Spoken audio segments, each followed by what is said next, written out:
Okay, I'm cooking pork with bacon combination stir fry with potato, guys. Pork sirloin and bacon. Yung bacon, guys, yun ang ginawa ko yung pan stir fry, yung oil niya. Yun ang inano ko. Nilagyan ko kaunting liquid. Kompleto ricado, guys. Madali lang ito, guys. So, lambot na. Yung ulam namin ngayon. Tapos, potato, guys. Nilagyan ko potato, guys. Alam mo, guys, yung potato, guys, yun ang panlaban kung maalat yung luto mo. Ito ang panlaban na kung maalat yung panluto mo. Kailangan lagyan mo potato.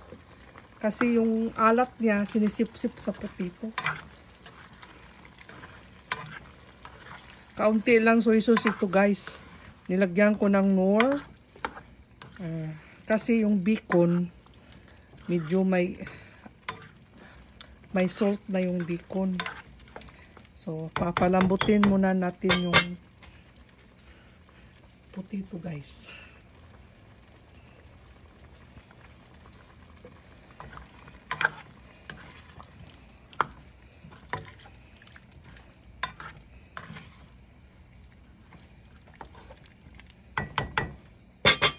Lagyan natin ng parsley para may green. Nilagyan ko ng guys, turmeric. Parang may green. Kasi yung sibuyas pula. Nilagyan ko ng turmeric dito, guys, at saka yung to para hindi maputla. Okay. Mahaba na ito.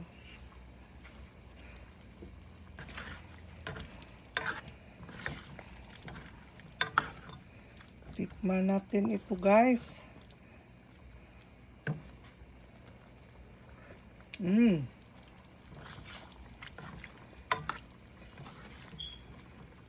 Pork. Yung part ng pork na malambot at saka yung bacon, guys. Kaunting bacon. Yung bacon ang ginawa ko sa pag stir fry, yung oil niya. Kasi binabad ko yung bacon eh. Kailangan lutuin ko kalahati lang. Kalahati lang nilagay ko dito. Sinatsap-sap ko ng maliit. So yung oil niya, yun ang ginamit ko pang luto. Hindi ko tinapon. Ginamit ko magpagluto. May oil talaga yung bacon eh. Kasi taba yung bacon. Kompleto ricado na ito, guys. Hindi ko nalalagyan. Ito lutong Bisaya, lutong bahay.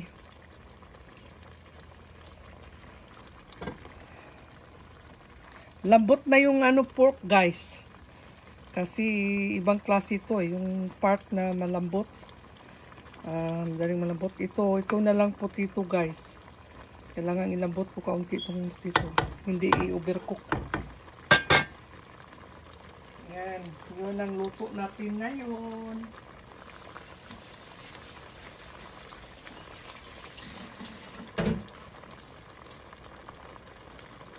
Yun ang luto ngayon. Itong kawali ko, guys, nasunog ito, guys. Kinukuskus ko. Kinukuskus. Hindi natuloy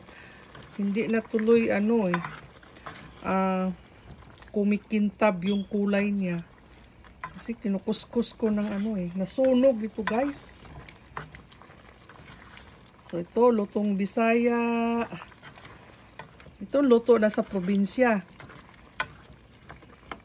Ano naman, yung luto ng probinsya na ganito lang, simple.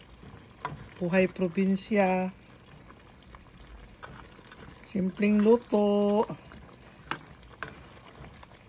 Lambot na yata ito.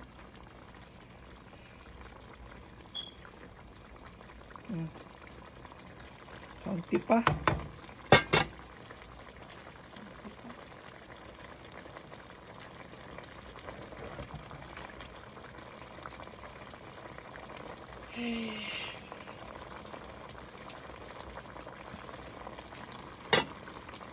Tikman ko yung potato. Ilambot kaunti.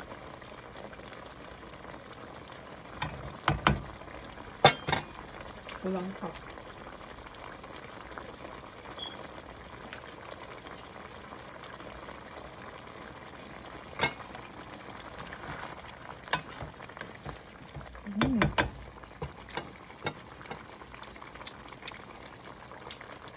Masarap ito sa garbanzo.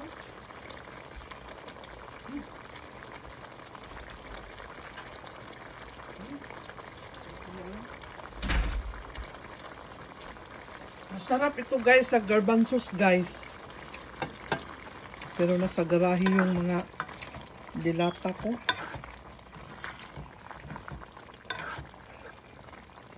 Ito na lang.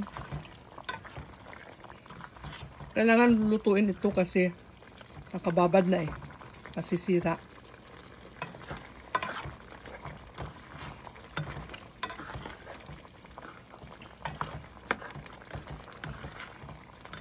Ayan guys, sobrang sarap ito guys. Kompleto ricado.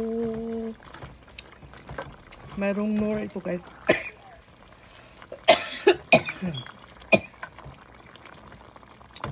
Nor at saka vegetable seasoning. Yung garlic niya, yung ginagamit ko talagang dry. Hindi sariwa. Kasi yung dry magiging sariwa. Naubos na yung garlic ko guys. Mayroon pala akong garlic salt. Ito guys, ito na susunod. Kung wala na, ito nang gagamitin ko.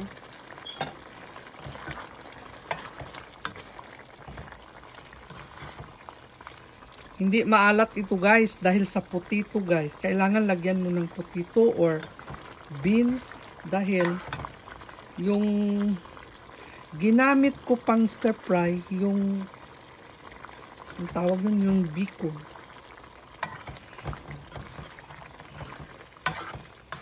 Yung bacon guys.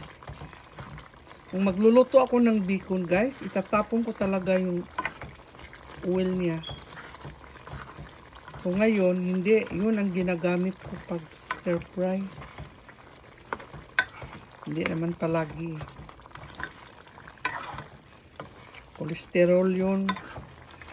Pero hindi naman palagi. Minsan lang yun. Kakain ako ng bacon sa work.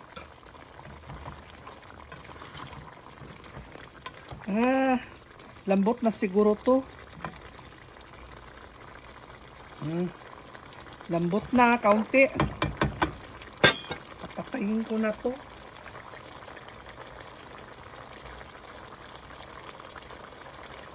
Okay, hanggang dito lang guys.